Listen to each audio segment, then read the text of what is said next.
السلام علیکم۔ سورۃ الفجر کی پہلی 3 آیتوں کا ترجمہ ہے: صبح کی قسم اور 10 راتوں کی اور جفت اور طاق کی۔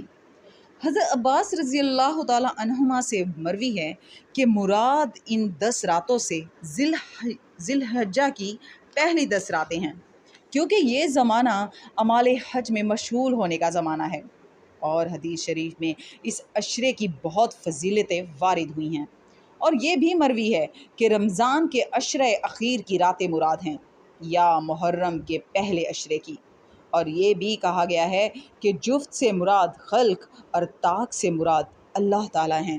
آج کا سبق شروع کرتے ہیں۔ پناہ مانگتی ہوں اللہ کی شیطان مردود سے۔ شروع اللہ کا نام لے کر جو بڑا مہربان نہایت رحم والا ہے۔ اور اس وقت کو یاد کرو جب تم زمین مکہ میں قلیل اور ضعیف سمجھے جاتے تھے اور ڈرتے رہتے تھے کہ لوگ تمہیں اڑا نہ لے جائیں، یعنی بے خانماں نہ کر دیں، تو اس نے تم کو جگہ اور اپنی مدد سے تم کو تقویت بخشی اور پاکیزہ چیزیں کھانے کو دیں تاکہ اس کا شکر کرو۔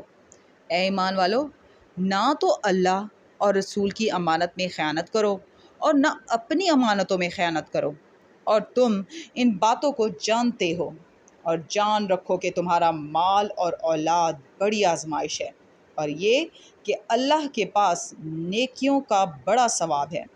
مومنو، اگر تم اللہ سے ڈرو گے تو وہ تمہارے لیے امر فارغ پیدا کر دے گا، یعنی تم کو ممتاز کر دے گا اور تمہارے گناہ مٹا دے گا اور تمہیں بخش دے گا، اور اللہ بڑے فضل والا ہے۔